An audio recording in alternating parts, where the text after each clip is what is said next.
Hello, everyone. We're going to wait for a few seconds as people are connecting and also as our Facebook Live starts to broadcast. In the meantime, thank you, everyone, for being in this session today with us.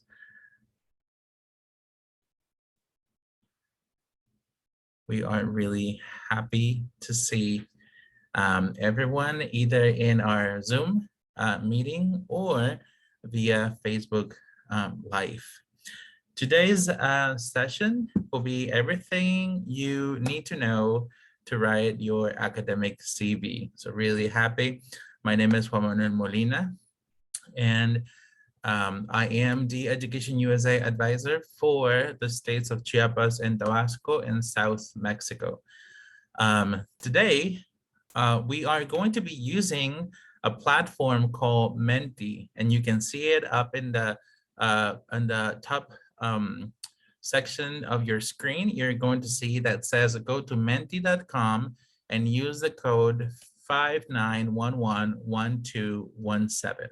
So you can do it on your cell phone if it's easier for you, and you can also do it in another window in your computer. So I'm going to go ahead and do it myself. So just go to menti.com so you can follow the presentation also in your phones, and it's going to show you this. So you can put the code 59111217, and we should be right there. And also, I just want to, there's different ways that you can interact with us. You can send your questions, if you're in Zoom, you can send your questions to Q&A Education USA.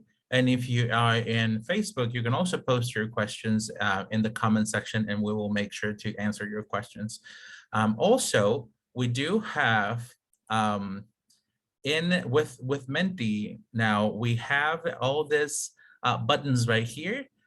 You can give us some thumbs up, thumbs down, hearts, and if everyone you're connecting, do thumbs up if you want. You can also click the question if information is not being clear for you, or you can click on the cat if you feel like you want to share that you just want to use that button. And there's a comment section, the comments also, that I'm going to be asking you some questions and ask you for your commenting on any of the information that we have today. And this presentation, it's also an adaptation from another from a former colleague of us, T. McBride, who's is the owner of this presentation, and we've adapted it because I thought he did a great job explaining and creating this content. So I just wanted to put out that out there. All right. So let's begin. If you are not familiar with Education USA and what we do and what are our objectives, I want to say that we are a program from the U.S. government, the Department of State, that we offer. Basically, what we do is we provide information. We provide information in different ways, in different formats. It could be virtual, it could be, now that we're getting a little bit more into in-person events. In the future, you might already see you might see us in-person events in the near future. But we are, in this 2 years, we've been doing a lot of content and a lot of events virtually.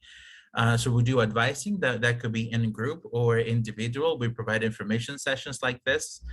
We have materials online with our blog and in WordPress, or also printed information, and we provide information that is really comprehensive, that is current, that is information that we as we learn it, and we provide that information to you with recent data and with up-to-date information. And one of the most important things also is that this is a public service. So the services that we provide the advising services that we provide are at no cost to institutions or to users, students. And just a quick overview also, and we're going to see where the CV writing fits into the whole process of the admission process. So we just want to give you a little bit of a timeline. Um, when we're thinking of applying to U.S. Institutions, you want to take this, you want to take your time. You want to understand that this is something that is going to take you quite a few months of preparation, right? So we've divided this into 5 steps. Step 1 being researching your options. We advise you to start doing that process about a year and a half before your intended time of starting in your program. So 12 to 18 months before. We prefer that it will be 18 months or even more, depending on how ready you are for that. Also, we advise you to start also planning on how do you plan to pay for school? Are you going to have savings available? Are you going to require raising funds with sponsors and your family and for businesses or governments, right? Are you planning on applying for a assistant graduate graduate assistantship in the university? That's how you're planning to pay for school, or to a teaching assistantship or a fellowship or any other scholarship. So think of those things also almost a year in advance of your studies. Then you complete your application 6 to 12 months before you want to start applying for your visa, which is 3 to 5 months before you are intending to start your graduate program, and then getting ready for departure, which is many of our students today, now that we're doing that we're entering the month of June and July, people getting ready to travel because they started their process year and a half from this summer. Now, again, if you just are connecting with us, we're doing this presentation also with Menti, so you can follow us also this presentation on your phone. And you can scan the QR code right there, or you can go to menti.com and enter that the code. You can see also during all this presentation, the code remains in the top of your screen. All right, so tell us where you're connecting from. We want to know, we want to learn from you, either if you're connecting here in Zoom or if you're connecting in through Facebook. Tell us where you're connecting from, right? Awesome.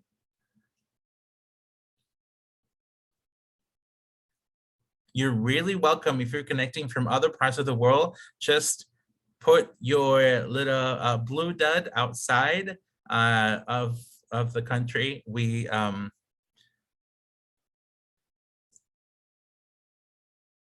awesome.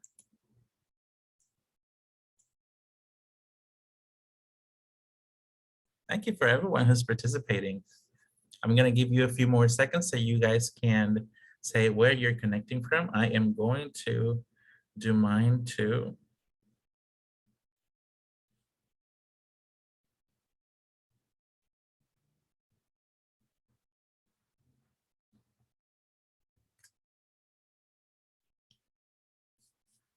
Nice. Thank you for the comments also. Nice, very good. Yes, so you can put it in the comments. That's pretty cool. And also you can put it in the map. You can put your blue dot over there. All right, thank you everyone for participating and telling us where you're connecting from. It is such a great experience to see everyone from all different parts. So let's talk about the CV already. Let's get into content now. So as part of the general requirements for your application process to graduate school, one of the requirements is going to be to fill out your application. That is an online application that you're going to do information about you, where you study, and different demographic information that I ask about you. You're gonna send your transcripts, which is your documents where you can see your grades, where you your institutions can see your grades and what classes have you taken and all that. You're going to be writing your essays, which is another big part of this process. Taking standardized tests. If you're depending on the graduate program that you're looking for, you're going to take the GRE or probably the GMAT, letters of recommendations, proof of English in any of the exams that the universities accept from you. And you can see there that part of that list of requirements is going to be a CV or your resume. That's why this session is relevant to what we're doing in the admission process. Now, this is the agenda for today. We're going to talk about an overview of these documents, the components, the formats, and how they are similar or different. We're going to share some principles and opinions about how these documents should be. And we're going to share also some online resources from Education USA, or also from resources that we have for you. All right, now let's try to answer these questions. CV and resume. So right now we're going to talk about both of them, and there's a point in the presentation we're going to divide them. But for now, let's talk about, like, what are they? What are these documents? What do they do, and what is their difference? So again, in your cell phone, or if you're connecting also through a computer, just tell me, what do you know so far? Like, do you know what is the difference, right? Do you have an idea of what they do? And if you are aware how similar or different these two documents are. We're not going to be using that interchangeably. We're going to see how they are different. I just want you to start this conversation, and probably we're not looking for wrong or right answers right now. What we're looking is to activate the knowledge that we have about this topic, right? That's what we're looking for with this question. Activate your knowledge, right? So what do you think these documents are? What do they do? Right? I'm going to give you some seconds so you can start participating and sending us your comments and your opinions on this. So go to Menti. Awesome. Thank you for your participation. So one is for academic purposes and the other for professional context. Cool. Really cool. The CV is a brief resume. Okay. Thank you. More comments, more opinions.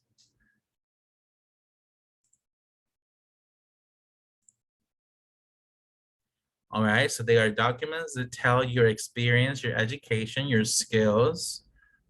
The difference is that one is for companies and the other one is for academia.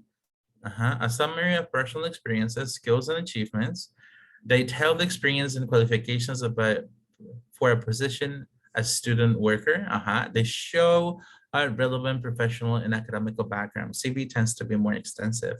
Nice. There's a lot of knowledge already that is being created for you guys. So CV is a document that shows a full history of academic performance. A list for your academic achievements. Yes. You guys know a lot. 10 more seconds in case that I don't want to leave anyone out that wants to participate. It's information about you. Yes, that's going to the point. Yeah. All right.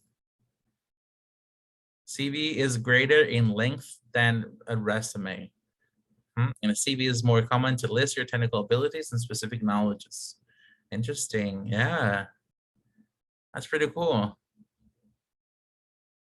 All right. Awesome. Thank you. Keep them coming. We're going to come back to this at the end. So if you want to keep posting them, I'm going to move to the next slide. All right. I'm going to move this over here because it's in the way. All right. So first question, what are they? Real quick, what are they? Because I know you've already mentioned some of the very key things about this question. So what are they? They are a presentation. This is something that is really interesting. Think of when you are thinking of if you're going to present as, for example, a PowerPoint, or if you're going to have a very professional presentation to your boss, to your classmates, or your professional exam, things like that. Remember, this is another presentation that you do. It's a presentation. But this is a written presentation, right? You're not going to have time to speak. So, but it's written presentation of your professional and academic history of both, right? And the curriculum vitae in this case is the way we're going to be using the CV term for today. It sheds a little bit light when we see the meaning of this word in Latin, which means the course of life. So, and that is going to be a key thing for you to remember, that the curriculum vitae, the meaning from Latin is the course of life. So that in itself is already telling you something about that document, something important about this document. So what do they do? Something that they do is that you can use these documents to apply for a job, right? You can use these documents to apply for graduate school, for fellowships, for scholarships, for uh, um, different places where they're going to ask you to give them a document with a list of, with a story of your life, right? That is not an essay. And something that really, really important for you to remember, and with this idea, I hope it drives how you create this document, and that this is a marketing tool. Think of it like that, as a marketing tool. And as a marketing tool, there's always something you're selling. In this case, what are you selling? And you can use the comments here. You can tell me, what are you selling with this document, right? You are selling yourself, right? You as a professional, you as an someone in academia, right? You're selling yourself, right? And as everything that we do in marketing, there's certain principles that you want to follow, right? Now, these two documents, like you guys have been saying, they're different in content, right? Because they are different in purpose. There's a different reason why you're creating these documents. And of course, that's going to shape them and make them into a different content, a different kind of language that you use.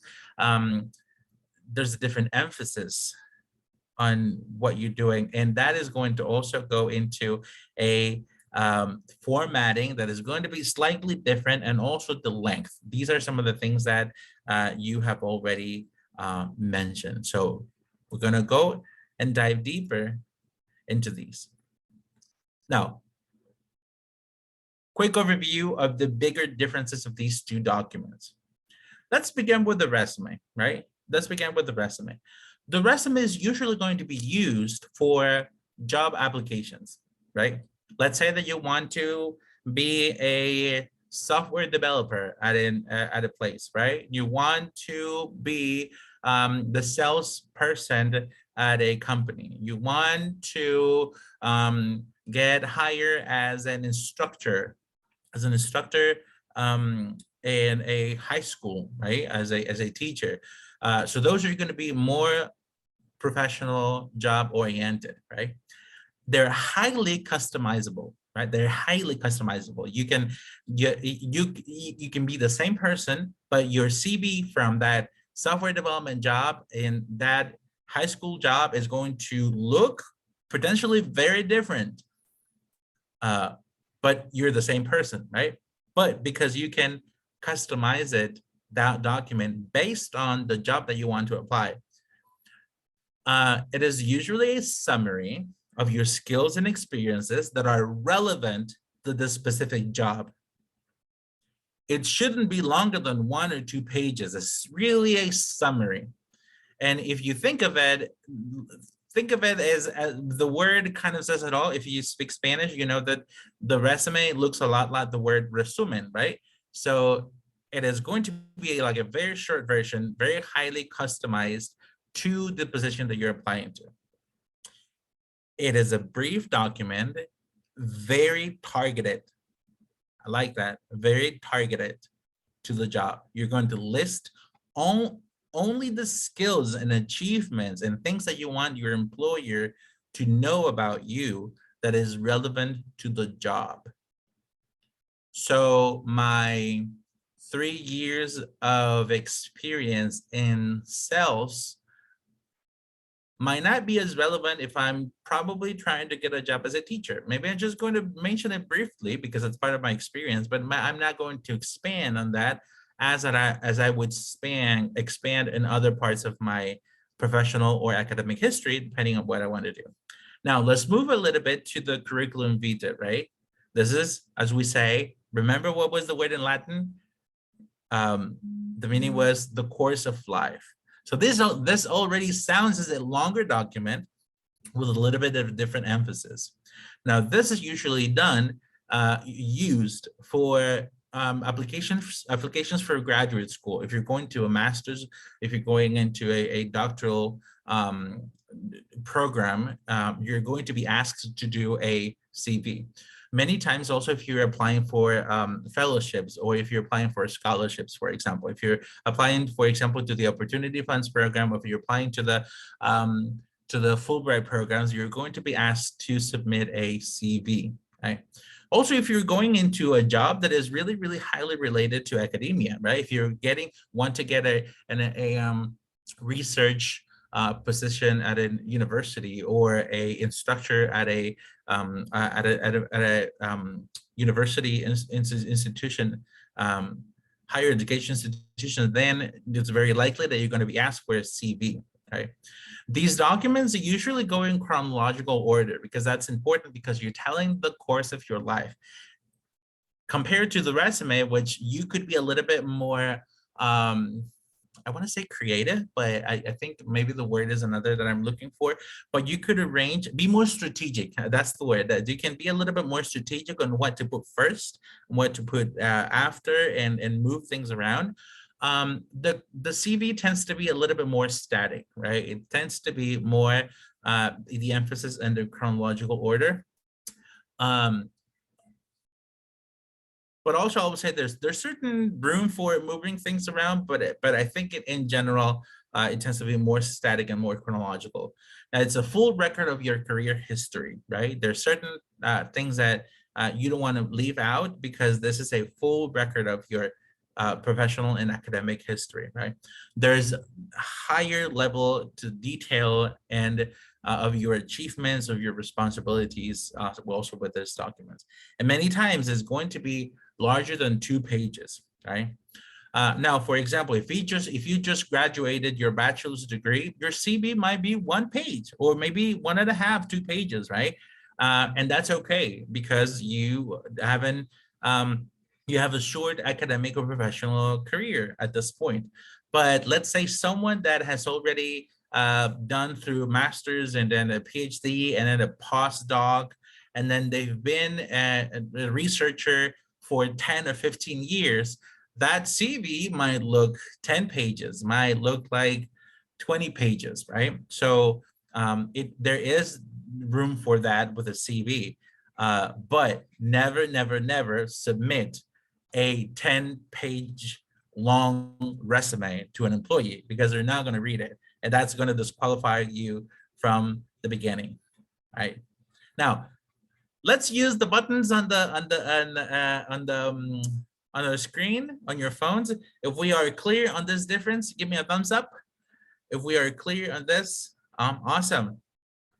Because I think this is really important that we understand this difference, right? Awesome. Thank you. All right. Great. Now, let's think about some general rules, some principles, I would say, but I guess there could be also rules.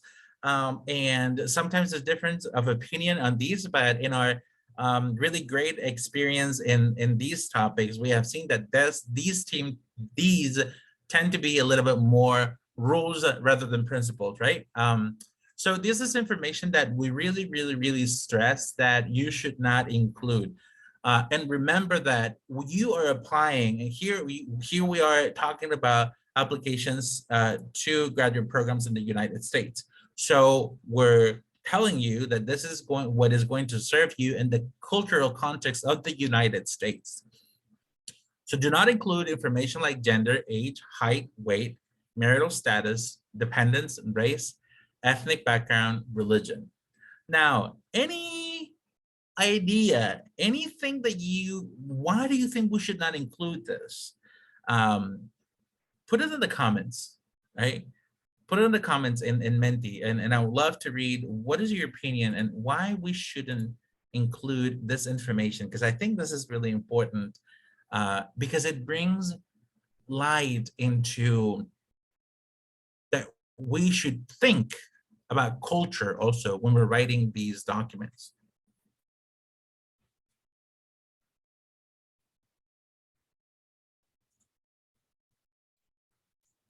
Why do you guys think? Put it in the comments if you want. I would love to read you. Why do you think we should not include this information that we call it sensitive information? It creates biases. Interesting. Mhm. Human rights, inclusiveness. The decision could be based on any of these things, right? For security purposes.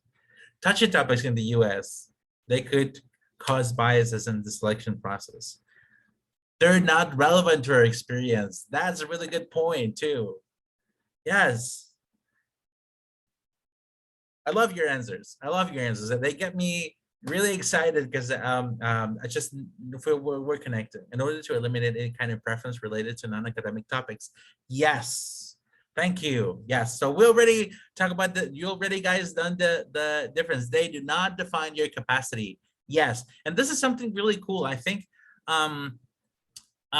we have all experienced that there are certain job descriptions, for example, that are going to say um, not people over 40 years old, right? For example, or sometimes they specify the gender. Sometimes like that we are looking for males or females, right? Or looking for I don't know. So it sometimes it's especially in Latin American countries that seems to be the norm, but like you guys are saying, those are create preferences or biases against things to ourselves that are not relevant to our experiences, to our performance. They don't really tell a lot about how good of a professional am I. And that is something personal, right? It's something personal. So don't put it. And people are not going to expect that you say, I'm a 36-year-old man, right? You don't have to say it, right? This is my height, this is my weight, this is blah, blah, blah, right? And that's the key thing. And remember that you're applying for a process in the US. And in the US, it's not it's not customary, or you shouldn't really do it, right? And of course, many of our countries also we put photographs of ourselves in the CV. That's also another thing because well, basically the same reasons that we already said, right? It creates biases because I don't want people to select me because I am attractive, right? I want people to select me because I know how to do my job, right? So just putting it out there. Now, also another thing is that you should not, this is another rule, right? And it's kind of a should be known, and it's awkward that we have to say it, but we have to say it. Do not lie in your CV, right? Don't say things that you haven't done. Don't do inflate your titles or responsibilities, right?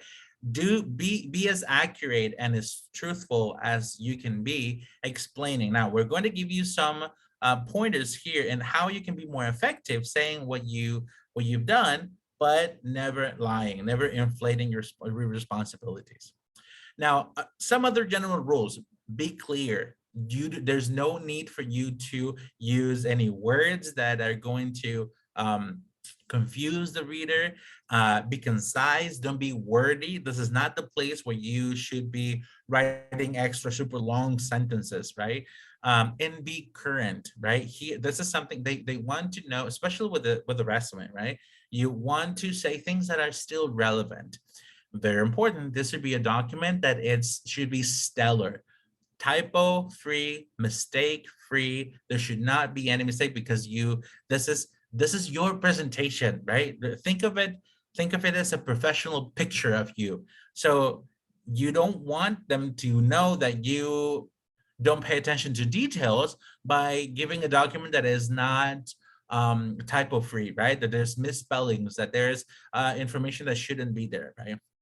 Use the font size, use 10 to 12, right? Don't use extra super big font or super tiny that is going to be difficult to read because, and this is something that you need to think of, that this is a document that you should be writing visually.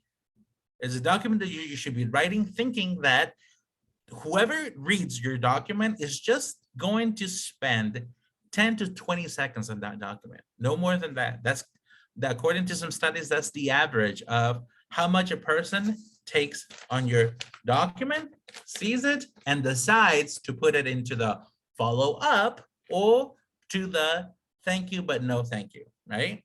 Just 10 to 20 seconds. So you need to be strategic. You need to be smart.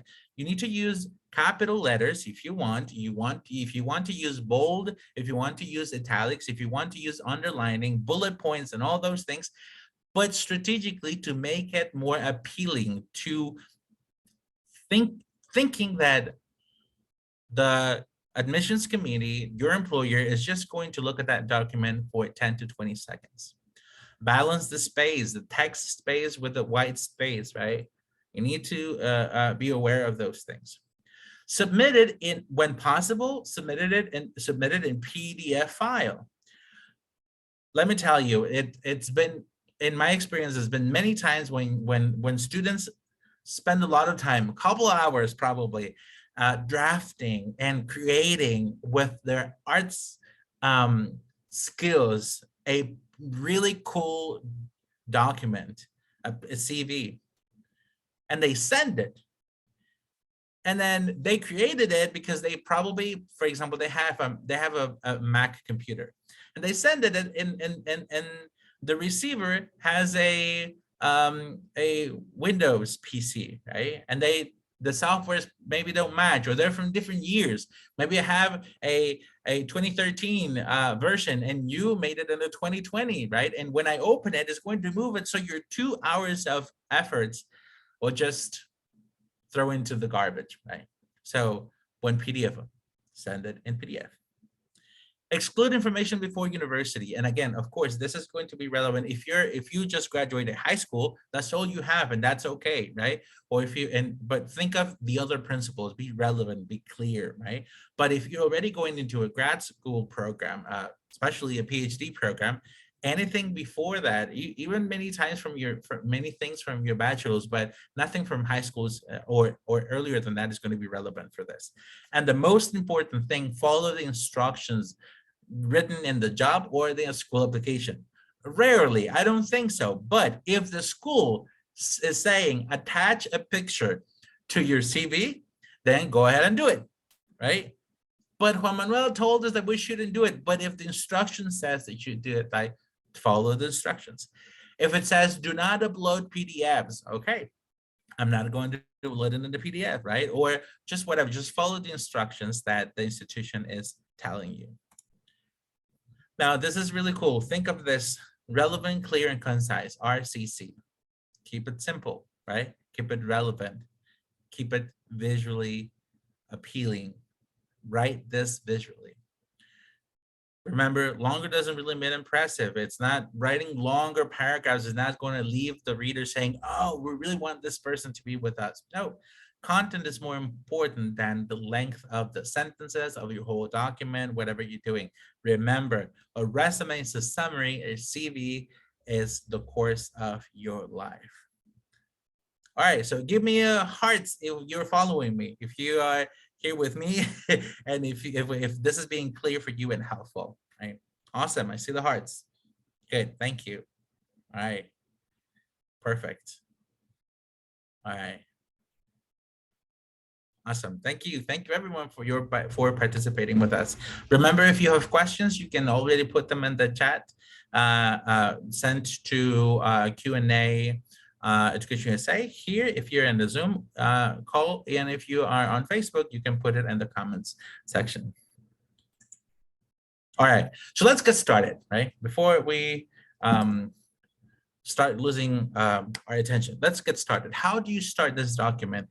It is not an easy thing to do, right? It becomes with its challenges, and probably you've written a CV before for a job or something, but probably you want to start this exercise from the beginning.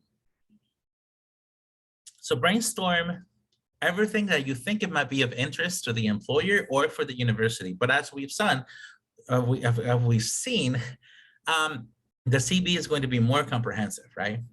So some categories that you can start to think about is in education, right? What are some of the most relevant things that from your education that not that you're really going to leave out, but that you probably want to highlight from your education? Maybe, for example, if I'm applying, I applied to, I did my bachelor's degree in English language teaching, and I did a master's degree in applied linguistics. So there were many classes that I took during my BA that were really relevant to what I wanted to study, right? So in that, I highlighted those, like took a couple of courses in this, right? I took a couple of courses in this. My research project was in this, and that is really more relevant. So think of what the universities from your personal story, they might be more interested in knowing, right? And apply it also to your professional experience, any research, teaching, volunteering that you've done, any honors, scholarships, any things that you've done also outside of the academic realm that could be also relevant for them, like leadership, certifications that you have, publications that you have. So think of these that are going to be important categories in your CV. Start writing and start thinking. Many times we even forget the things that we've done, right? Or maybe sometimes we don't think they're going to be relevant for the job that we're applying for. So start by making a task-based list of things that you've done, right? Things that you've done. For my servicio social, right? From a social service, I was helping a company creating their a data control for their sales, something like that, right? But now, task-based, and then you can start with that. I was helping, for example, I was a server for 3 summers in a row. I was a volunteer in Central America. I was things that you did, right? I was in charge of booking flights. I was in charge of blah, blah, blah. So the things, your tasks, and you're going to turn those tasks into skill-driven, quantifiable accomplishments. That's important. Skills-driven, quantifiable accomplishment. And I'm going to show you some examples. But that's what you want to do, because it's not really going to be really impressive that you say, I bought flights for grantees or for our customers, right? But you're going to turn it into something that is quantifiable, but it's a skill driven, and it's an accomplishment, right? Highlight achievements instead of responsibilities. We all have responsibilities in our jobs. That is not a big surprise. It's not going to be impressive. Highlight achievements.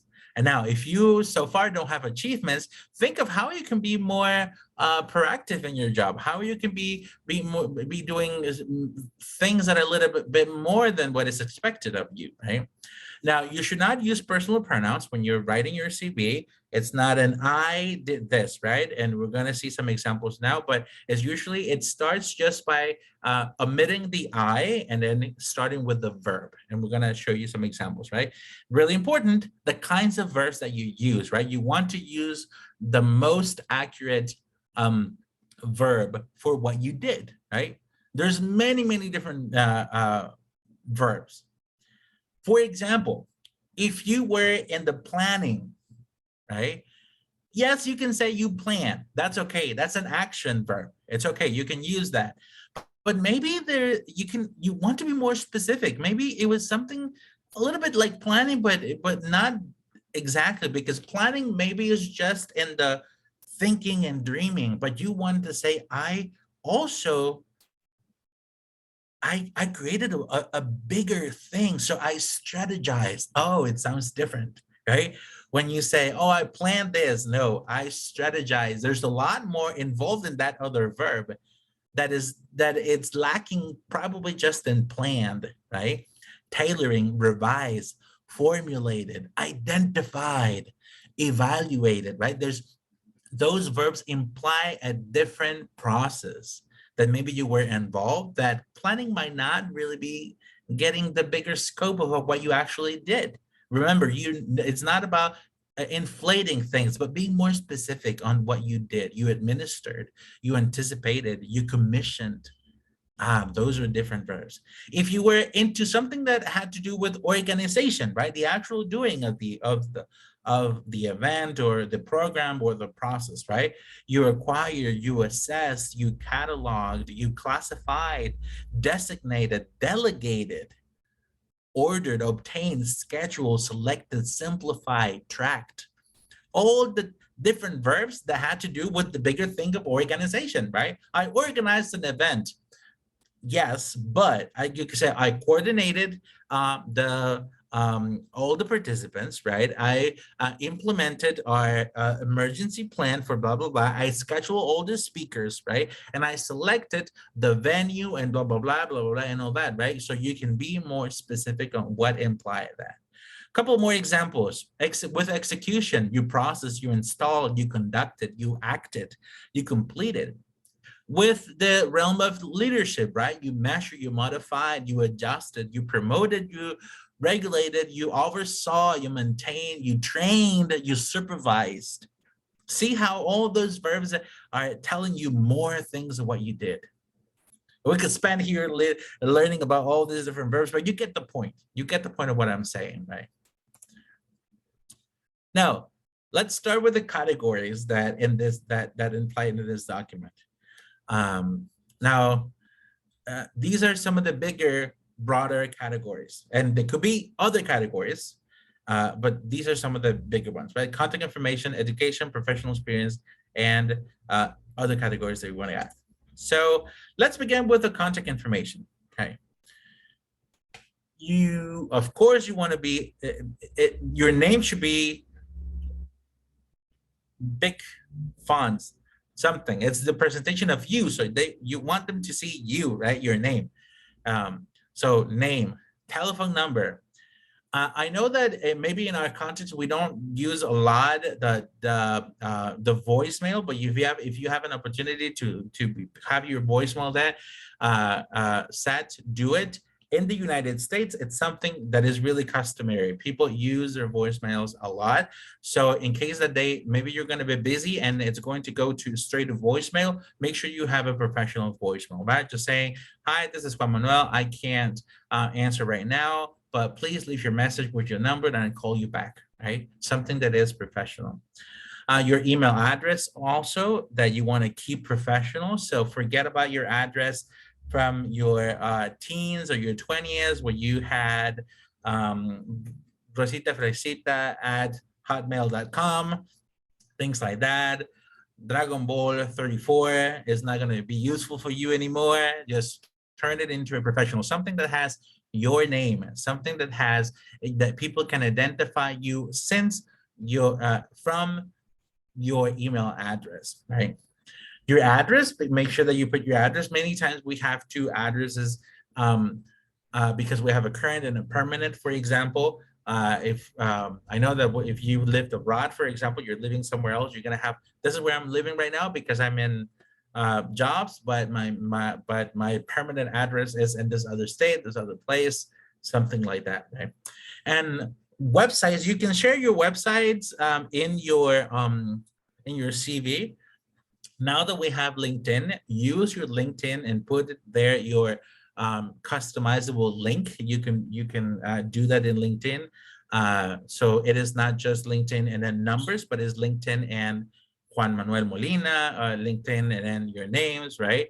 If you have a website where you are displaying your professional career, I've seen some, especially some in the professions of software development or um, especially things that are related to information technology, that they send people to their blogs, or they to different places that they want them to be sent, right? Maybe to, if you are into, for example, the creative arts, and you have you are in multimedia or photography or things like that, you want to direct people towards that, it's okay to do it if it's relevant, right? If it's not relevant, then there's no need to send them to there, right?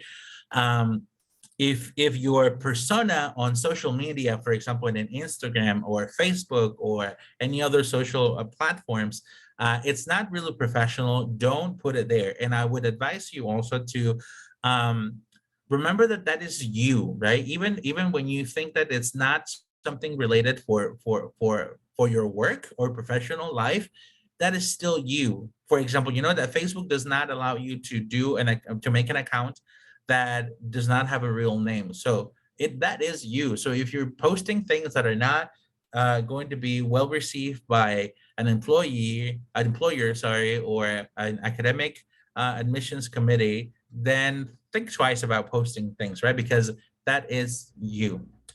And you'll be surprised that how common is becoming to review social platforms of potential employees or potential students, and then having a certain factor right in there because it talks about you, right? All right, so these are some examples of how you could show your contact information, right? First and last name, right? Like the first example, you can see how it is really professional, right? You could make it into and the first one takes most of the page.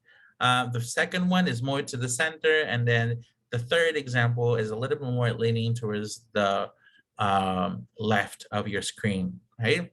Whatever looks better for you. These are examples of professional um, um, contact information sections, right? All right. If you're here with me, send me a cat. Send me a cat and say, okay, I understand how the contact information should be. Awesome. I see the cats coming. Thank you. All right. See, many times when when we are presenting, as as presenters, we get to see the full screen, but we don't really see the interactions. And I'm really loving Menti that is letting me know that you guys are here. So awesome. Now, let me move this because the education section. Education section is going to be, these are some of the things that you want to do for the education section. Degrees, complete name, university, your majors, GPA, if you want to put it, relevant coursework, you should do that. Notice that we're running out of time, so I'm gonna move a little bit more faster, but do the full name of the university in Spanish, right? If acronyms, you can put them there, but remember that the institution, people are going to read this real fast. So make it simple, make it easy to understand. Here are some examples of that. You can see that education, here's the institution, there's the GPA, the name of the bachelor's, any honors that this person had. If you have not graduated, you can put when is your expected graduation, right? When do you think you're gonna graduate? That's an example. Now, be consistent. That's another thing that you want to do. If you're going to write all your dates to the right, keep them all to the right. So everything that is in the education section should then, those big categories should be in bold and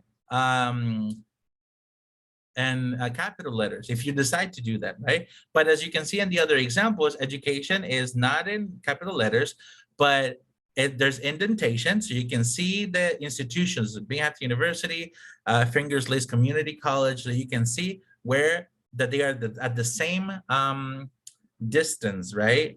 So that is going to be important for this kind of documents. Or like in the third example, everything is on the same line. There's no indentation, but you can see the difference in bolds and in the kinds of letters that are being used, right? So consistency is also going to be important in this.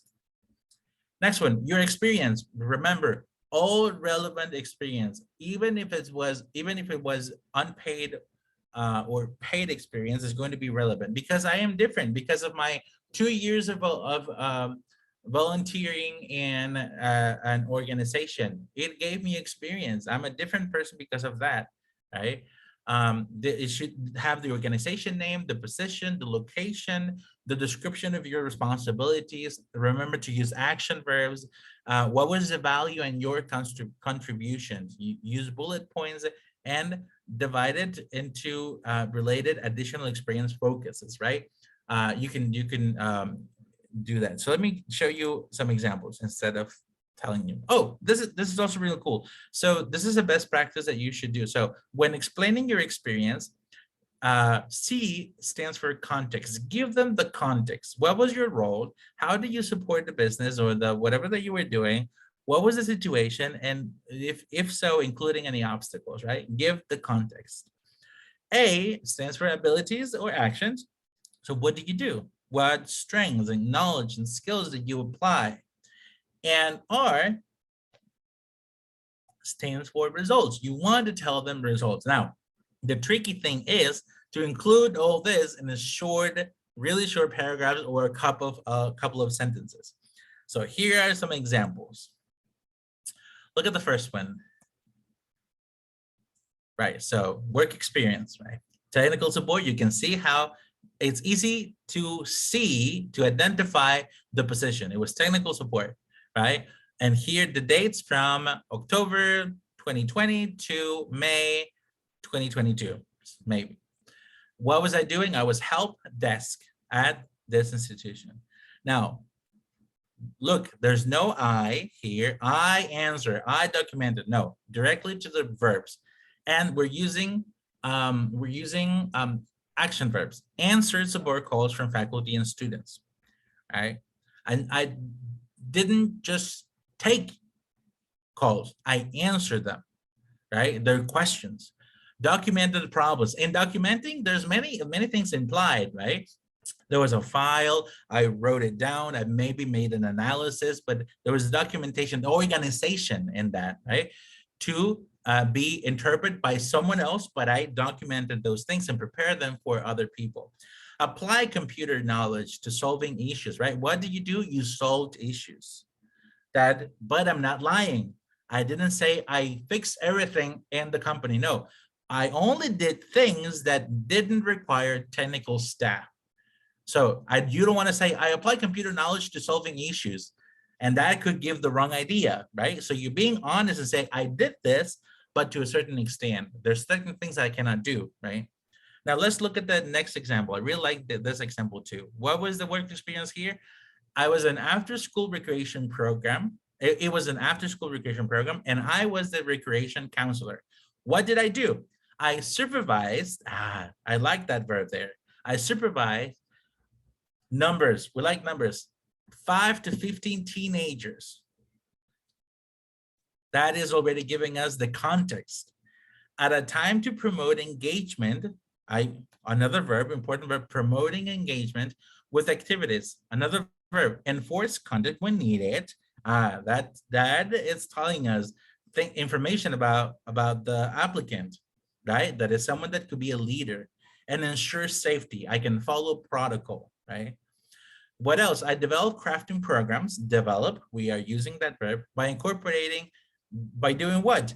A basket weaving activity, which required, so it's not, think of it if you say, I did a basket weaving activity, and that will be short. We want to give more. So which required, what did that require? So because people maybe are going to imagine you weaving baskets, but that's not all you did. It required training of 3 staff. So there's transferable skills that you can use in some other things.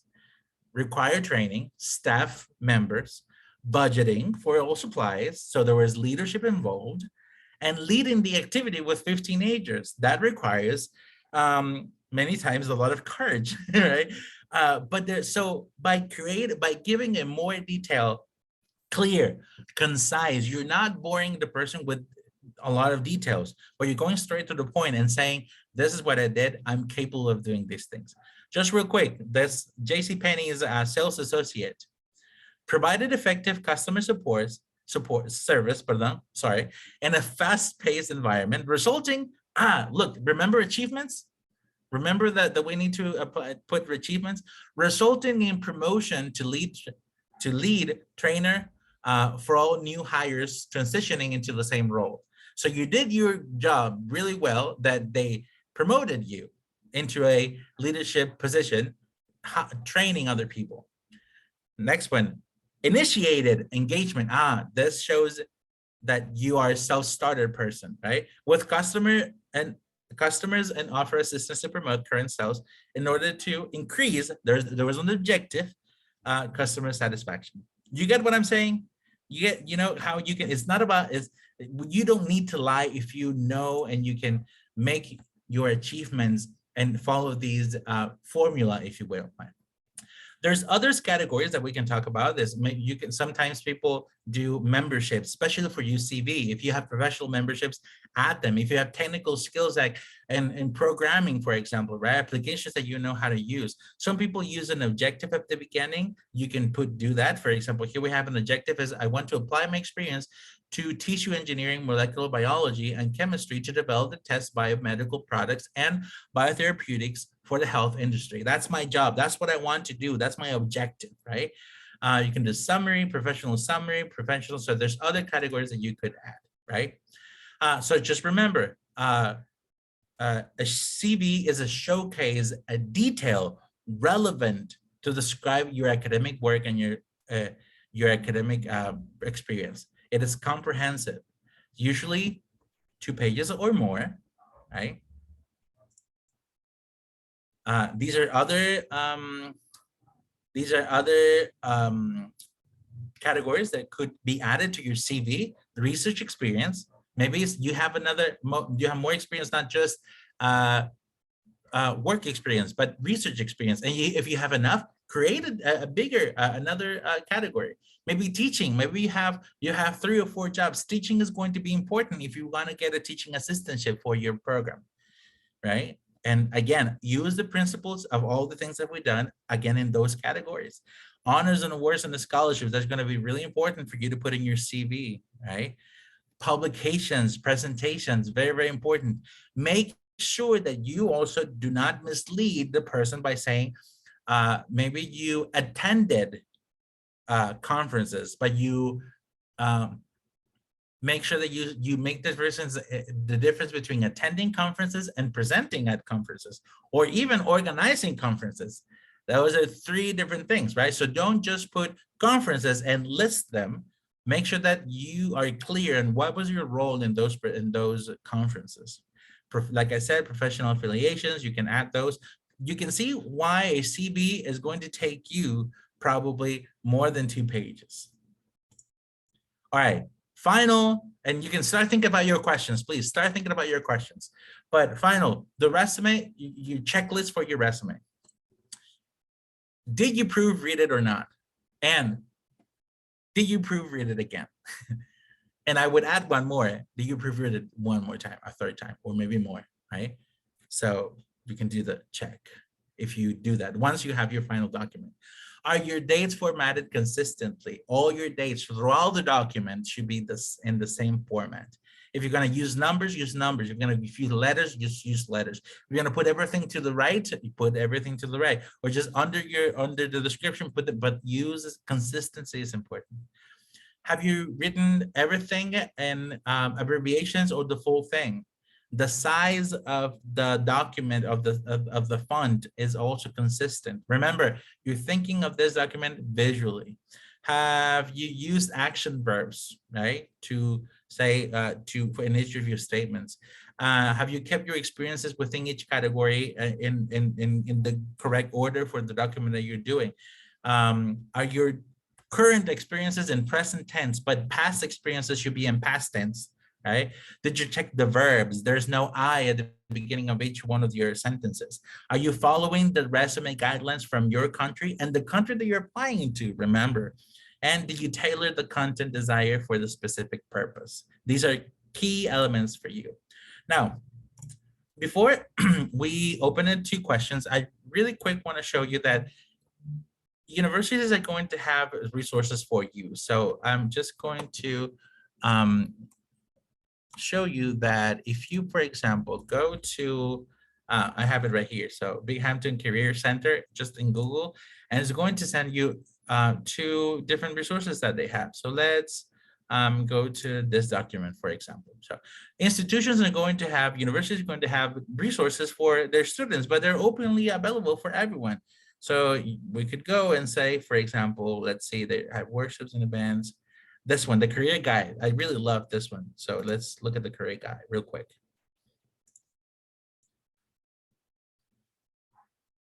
View resource. And this is the document that they that this university prepared for their students. But let me take you to page 4, for example, something that we wouldn't really have time to talk about, but transferable skills, for example, how you can put those in your CV.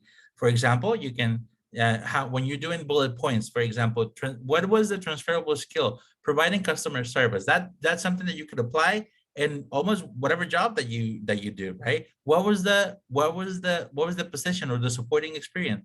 I was a server, right, at a restaurant. And what did I do? I engaged with patrons to provide excellent customer service. Let's look at another example. What was the transferable skill? I was brainstorming new ideas. Doing what? What was the job? I was an event coordinator intern, right? What do you do? Brainstorm, innovated, and cost-effective crafts, you know?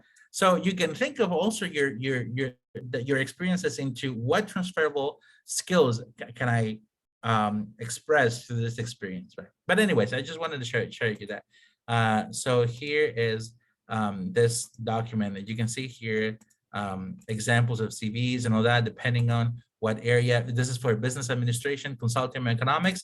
This one is for technical engineering, computer science. This one is for a nursing resume. So you can see formats of different things. And you could, I'm pretty sure that is many universities, if not all, are going to have resources like this. One of my favorites, the writing lab from Purdue University. If you just put the university and then CVs, and you're going to have a lot of information. What is a CV? How is the CV and resume different? What should I include? If you want to do a review of all this session, you can also do that, right? So just wanted to put that out there.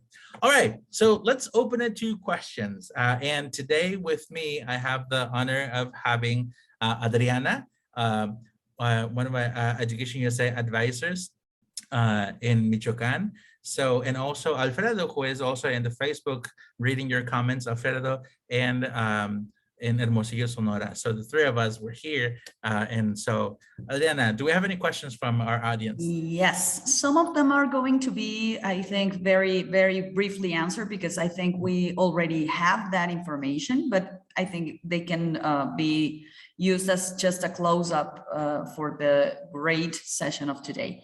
So the first one is, what is the difference between GRE and GMAT? Good question. Thank you.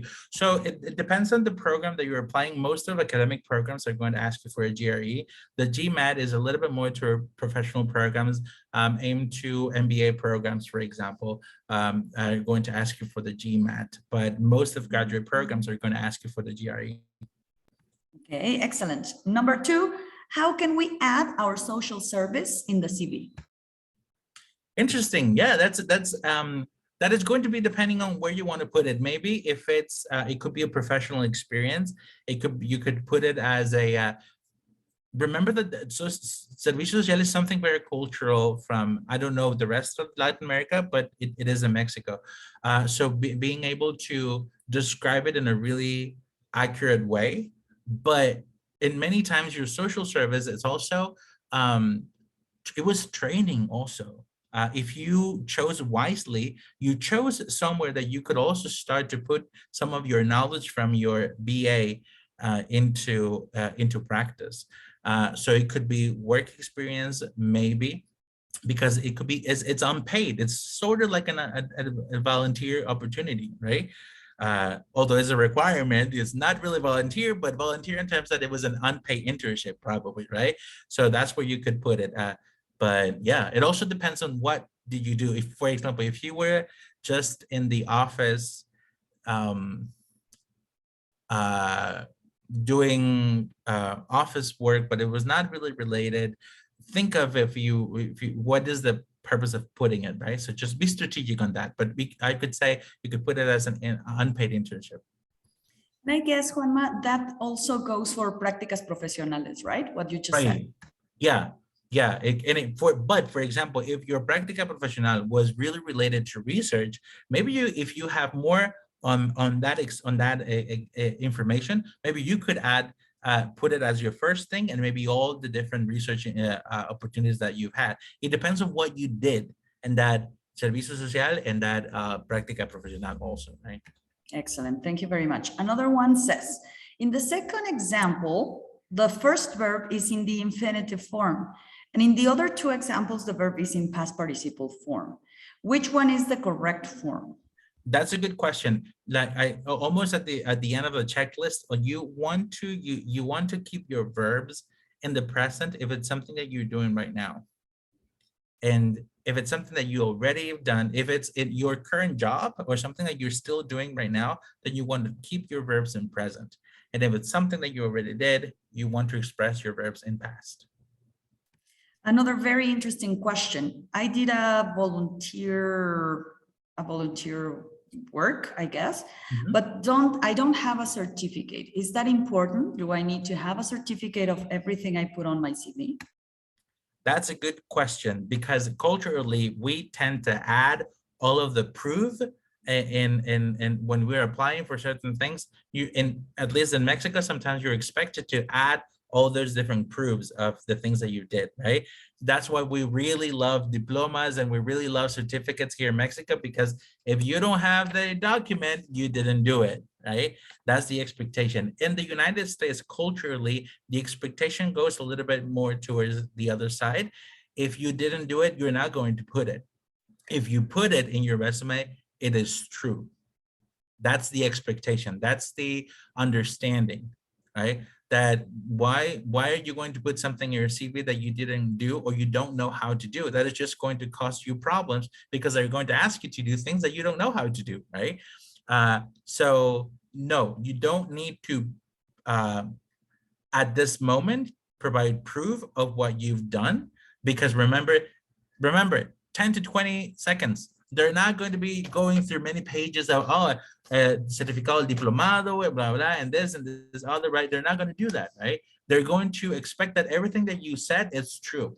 Now, if you go to the next roll of interviews or something and you get hired, then they're going to ask for those documents, right? Because they're understanding that everything you said was true, right? But for the CV writing, that is not going to be necessary. And then if you don't have a certificate, of course, you might be able to explain that, why you don't have a certificate for what you're saying. I mean, there's a difference between I participated in a one-day thing and they give me this participation certificate, or I did an associate's degree and I don't have my document, right? So I think it's different. But yeah.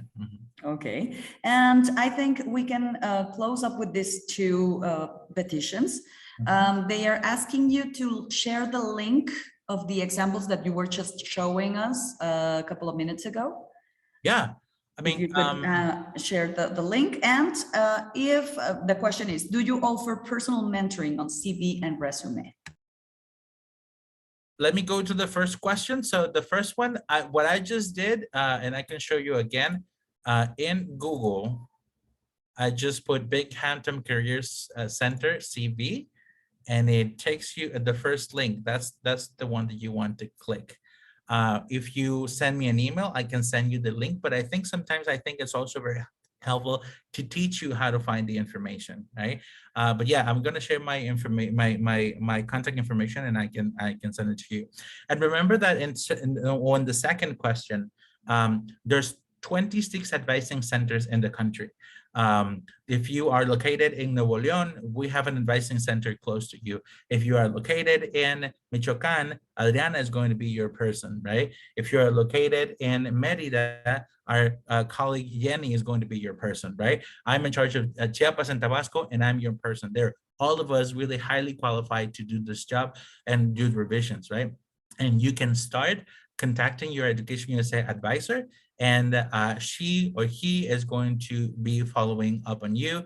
One of the requirements, I think, is going to be go and look the last session that we have on CVs. Once you've done that, then let's continue and let's work with your CV, right? So if you're in Chiapas and Tabasco, you can send me an email. And if you're not, but you don't know how to find your Education USA Center closest to you, again, send me an email and I can direct you to the right advisor. Here is my center's social media, email, and the Bitly, the WordPress here. This is really cool. You can find all the other centers. You can have resources. You can find different really cool things that we put together there for you. So go ahead and go into that the blog that we have and that's been created for you. I just share our link also in our Zoom session. Awesome. Thank you. So if you just have to click there in the comments section. Okay. Awesome. Yeah. All right. Well, thank you so much. If you like the content, if you like the session, give me a heart in the presentation.